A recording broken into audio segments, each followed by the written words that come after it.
સુરતમાં આગના વધી રહેલી બનાવ વચ્ચે અશ્વિની કુમાર રોડ પર શમશાન ગૃહ સામે મંડપના ગોડાઉનમાં આગ લાગતા અફરાતફરીનો માહોલ સર્જાયો। સુરતમાં રોજે રોજ આગના બનાવો સામે આવી રહ્યા છે, ત્યારે સુરતમાં વધુ એક આગનો બનાવ અશ્વિની કુમાર રોડ પર બન્યો હતો।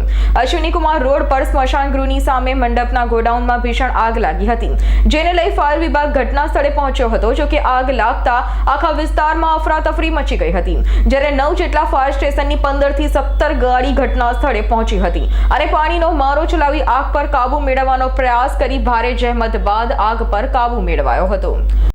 સુરતની અંદર ફરી એક વખત ભયંકર આગ લાગવાના દ્રશ્ય સામે આવ્યા છે। જો વાત કરવામાં આવે તો કતારગામ વિસ્તારની અંદર જીઆઈડીસી વિસ્તારમાં તમે જોઈ શકો છો કે જે મંડપનું ગોડાઉન છે, જે ગોડાઉનની અંદર અત્યારે ભયંકર આગ લાગી છે। તમે દ્રશ્યો નિહાળી શકો છો કે એટલી ભયંકર આગ છે કે જે આકાશની અંદર જે છે કે ધુવાડાના ગોટે ને ગોટા તમને જોવા મળી રહ્યા છે। આ એક ભયંકર આગના દ્રશ્યો તમે લાઈવ નિહાળી શકો છો S9 ન્યૂઝ ઉપર કે જે આગ છે એટલી વિકરાળ સ્વરૂપની આગ છે કે જે અત્યારે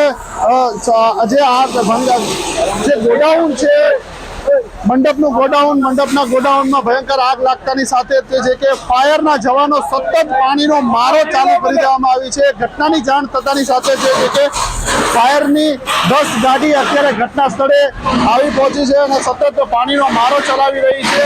હજી જો વાત કરવામાં આવે તો રાત ટેક્સટાઇલની આગ હજી બુઝાણી નથી, ત્યાં ફરી એક વખત જે છે કે સુરત શહેરની અંદર કતારગામ જીઆઈડીસી વિસ્તારમાં આગ લાગવાની ઘટના સામે આવી છે।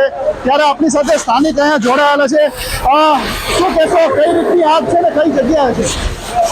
હાલમાં અત્યારે જે જીઆઈડીસી કતારગામ છે ત્યાં એક મંડપ સર્વિસ વાળાનો સામાન હતો, પણ કોઈ અચાનક એની દુર્ઘટના બનેલી છે કે કોઈ લાઇટ કે શોર્ટ સર્કિટ થયેલી હોવાથી બનાવો એવું લાગી રહ્યું છે। કેટલી વિકરાળ આગ છે? આગ તો ઘણી વિકરાળ છે, પણ અત્યારે તો જે પહોંચી ગયેલા છે તેના કારણે ફાયર બ્રિગેડ વાળાનો સ્ટાફ ઘણો મહેનત કરી ગયો છે, તો કાબુમાં કરવા ઘણી મહેનત કરી ગયો છે તો કાબુ થઈ શકશે। પણ બાજુની બિલ્ડિંગને થોડીક આગ લાગવાથી તેને પણ કાબુમાં કરવાની ફૂલ તૈયારી કરી દીધી છે। ફાયર બ્રિગેડની ટીમ સારી મહેનતમાં લાગી વળી ગઈ છે। ચોક્કસથી તમે જોયો છો કે ફાયરના અધિકારીઓ દ્વારા સતત પાણીનો મારો કરવામાં આવી રહ્યો છે અને આગ ઉપર કાબુ મેળવવાની પ્રયત્ન કરી રહ્યા છે। દ્રશ્યો તમે લાઈવ નિહાળી શકો છો S9 ન્યૂઝ પર કે જે કતારગામ જીઆઈડીસીમાં આગ લાગતાની સાથે તે અધિકારીઓ પણ અહીંયા ઉપસ્થિત થઈ ગયા છે। ફાયરના ઉચ્ચ અધિકારીઓ અત્યારે જે છે કે ઘટના સ્થળને હાજર થઈ ચૂક્યા છે। ત્યારે તમે દ્રશ્યો નિહાળી શકો છો કે જે પતરાનો આખો એક શેડ બનાવી અને એની અંદર જે મંડપ સર્વિસનો જે સામાન હોય છે તે સામાનની અંદર કોઈ પણ શોર્ટ સર્કિટના હિસાબે આગ લાગી હોય એવું તો હાલ તો માનવામાં આવી રહ્યું છે। તમે દ્રશ્યો નિહાળી શકો છો કે આગ એટલી વિકરાળ સ્વરૂપની છે કે એની ઉપર પાણીનો સતત મારો ચાલુ રાખવો છતાં પણ હજી આગ ઉપર કાબુ મેળવવા માટે અત્યારે ફાયરના જવાનો સતત પ્રયત્ન કરી રહ્યા છે।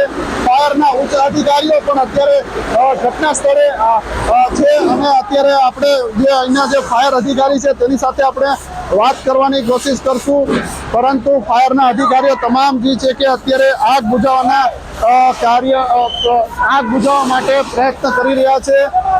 દ્રશ્યો તમે નિહાળી રહ્યા છો આગના કતારગામ જીઆઈડીસી વિસ્તારના સતત ફાયરના અધિકારીઓ દ્વારા પાણીનો મારો શરૂ કરી દેવામાં આવ્યો છે। ઉચ્ચ અધિકારીઓ ફાયરના છે કે તે પણ અત્યારે ઘટના સ્થળે આવી પહોંચ્યા છે અને પાણીનો મારો શરૂ કરી દેવામાં આવ્યો છે।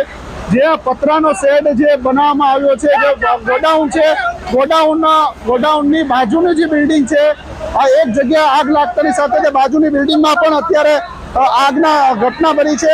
સર, શું કહેશો, કઈ રીતની આગની ઘટના છે, કઈ જગ્યાએ? હાલમાં અશ્વિની કુમારની પાછળના વિસ્તારમાં આગ લાગ્યાનો કોલ કંટ્રોલ રૂમને મળ્યો છે। તાકીદે મોટા વરાછા નજીકના જેટલા ફાયર સ્ટેશન છે, કોસાડ, કતારગામ, એની ગાડીઓ મંગાવી લીધી છે અને અધિકારીઓ પણ ઘટના સ્થળે આવી ગયા છે। ફાયર ફાઇટિંગની કામગીરી ચાલુ કરેલી છે। અહીંયા લગ્નના મંડપનું જે સાધનો હોય છે તો એમાં આગ લાગેલી છે। અત્યારે એ કારણો જાણવા નથી મળ્યા। અમારી ટીમો ફાયર ફાઇટિંગની કામગીરી ચાલુ કરી। અધિકારીઓ દ્વારા પણ કહેવામાં આવે છે કે આગ લાગતાની સાથે ફાયરની ટીમ અત્યારે ઘટના સ્થળે આગ ઉપર કાબુ મેળવવા માટે પ્રયત્ન કરી રહી છે। હાલ તો જે છે કે તમામ જે અધિકારીઓ જે છે કે ફાયરના ઉચ્ચ અધિકારીઓ અત્યારે ઘટનાની જાણ થતાની સાથે તે ઘટના સ્થળે આવી અને આગ ઉપર કાબુ મેળવવાનો પ્રયત્ન ચાલુ છે. Jignesh Pandya, S9 news, Surat. અમારી તમામ માહિતીથી અપડેટ રહેવા માટે જોડાયેલા રહો S9 ન્યૂઝ સાથે.